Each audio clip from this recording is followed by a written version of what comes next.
Bonjour à tous et bienvenue sur la chaîne de Vapoclop. Aujourd'hui, découvrons ensemble la box Speeder de chez Aspire. La box Speeder est une box avec une très bonne prise en main, fonctionnant avec deux accus 18650 et avec pas mal de modes. À l'intérieur du kit, nous trouverons bien entendu la box Speeder, un cordon de rechargement afin de pouvoir recharger ces accumulateurs, mais nous vous conseillons d'utiliser un chargeur externe dédié. Mais ce câble de rechargement sert aussi à upgrader le firmware de la box. Ça c'est pas mal, ça nous permet d'avoir une box qui va évoluer avec les envies de la marque. Ici un petit carton avec un message de précaution quant à l'utilisation de bons accumulateurs, une carte de garantie et ici un manuel d'utilisation. Comme dit, la box Speeder est une box qui fonctionne avec deux accus 18650. Elle mesure une hauteur approximative de 88 mm pour ici une largeur de 46 et une profondeur dans ce sens de 31 mm.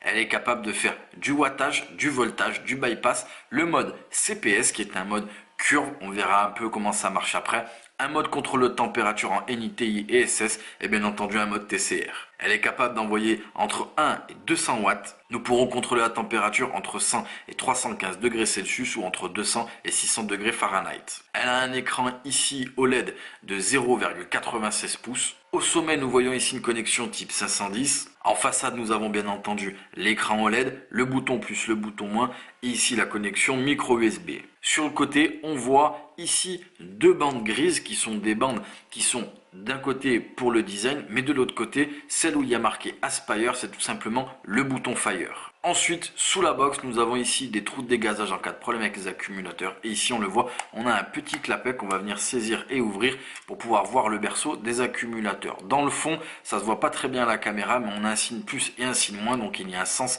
pour mettre ces accumulateurs. Ils sont bien entendu rappelés ici. Ici, je vais prendre deux accumulateurs que je vais mettre bien entendu dans le bon sens et je viens refermer ma box tout simplement. Une fois mes accus refermés, ma box démarre toute seule. Ici à l'écran, on le voit, je suis pour l'instant en mode watt. Le mode est rappelé ici. Ici, nous avons les watts. Ici, nous avons les volts qui dépendent bien entendu de la résistance par rapport au watt demandé. Dessous la résistance, présentement 9,99 car il n'y a pas d'atomiseur monté. Ici, les ampères. Nous avons ici un petit cadenas, nous verrons à quoi il sert tout à l'heure. Et ici, nous avons deux témoins de charge pour les deux accumulateurs. Ici, pour pouvoir locker ma box, je vais cliquer 5 fois sur le bouton Fire et on le voit, la box est bloquée. Ça veut dire que le bouton Fire et les boutons plus moins ne fonctionnent pas. Une fois la box lockée, on le voit, pour l'éteindre, je vais appuyer sur le bouton Fire et rester appuyé dessus et la box va s'éteindre au bout de 5 secondes. On le voit, la box s'éteint. Ici, je vais recliquer 5 fois pour démarrer ma box démarre. Je vais maintenant appuyer sur le bouton Fire et le bouton moins en même temps et aussi, on le voit, le petit cadenas s'est refermé. Là, il s'est rouvert, il se referme. Une fois le cadenas fermé, on ne peut plus régler les watts. En revanche, le bouton Fire fonctionne. Ça veut dire qu'il y a une protection pour tout couper, éventuellement l'éteindre, et une protection juste pour couper les boutons plus et moins, donc bloquer son réglage. Ici, je viens débloquer mes réglages et comme on le voit, je suis en watts. À l'aide du bouton plus et du bouton moins, je vais pouvoir régler les watts. Ici, je vais appuyer sur le bouton plus et le bouton Fire en même temps. On le voit, les watts s'éclairent. Ici, j'appuie sur le bouton Fire et on le voit, je passe en volts. Je valide avec le bouton Fire et maintenant je me retrouve en volts. Il me suffira, comme ceci avec le bouton plus et le bouton moins, de régler les volts par incrément de 0,1. Ici, je vais rappuyer sur le bouton plus, le bouton moins. Les volts sont en surbrillance. J'appuie et je me retrouve en mode bypass. Le mode bypass est un mode mécanique tout en gardant les sécurités d'un mode électronique. Si je continue, je passe en mode CPS. C'est le mode curve. Comme vous le voyez ici, si je clique sur le bouton moins, je reviens tout simplement aux autres menus. Là, je vais appuyer sur le bouton Fire. On le voit, je passe en C1, C2 et C3. On le voit, ici, les courbes sont différentes. C'est des réglages de puissance en fonction du temps. Ici, je suis en mode C1. Je viens valider. Donc, j'ai mon réglage qui est déjà programmé. Et si jamais je veux le changer, j'appuie sur le bouton plus et le bouton moins en même temps. Et on le voit ici. J'ai la courbe, ici j'ai les watts, ici j'ai le temps. Je vais pouvoir tout simplement ici régler ma courbe en fonction de mon envie. En appuyant sur le bouton Fire, on le voit, ici je me décale en termes de temps. On peut aller, vous le voyez, jusqu'à 10 secondes. Ensuite je reviens à 0. Ici je suis à la 0,5 première seconde et comme vous le voyez, je vais appuyer sur le bouton moins et on le voit, ma courbe descend. Je vais pouvoir régler comme ceci plusieurs fois.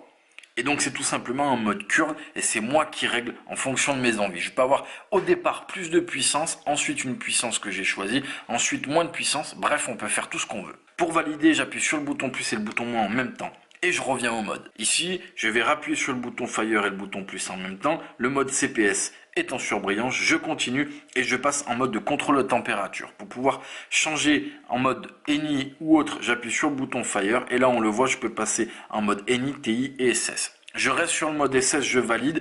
Et ici, comme pour le mode CPS, je vais appuyer sur le bouton plus et le bouton moins en même temps. Et ici, je vais pouvoir régler mes watts de départ. Revenons au mode SS et là, je vais pouvoir régler tout simplement mon contrôle de température. Je rappuie sur le bouton Fire, le bouton plus en même temps. Je continue. On passe au mode TCR. Donc là, c'est pareil. Avec le bouton plus et moins en même temps, je vais rentrer dans le réglage du mode TCR. Et si je continue, je reviens au mode Watt. Comme à l'accoutumée chez Aspire, on le voit ici, l'orientation de l'écran est vers vous. Si je tourne la box, l'écran va changer d'orientation tout seul. Ça, c'est vraiment agréable. Bien entendu, cette box a toutes les protections qu'on attend d'une box à nos jours. Court-circuit, décharge excessive, cut-off, bref, elle a tout ce qu'il faut. Voilà en ce qui concerne les manipulations de la box Speeder de chez Aspire. Vous l'avez vu, notre avis dessus, c'est que cette box, ma foi, malgré qu'elle soit un petit peu haute, elle a une super bonne prise en main, elle est ronde, c'est très agréable en main.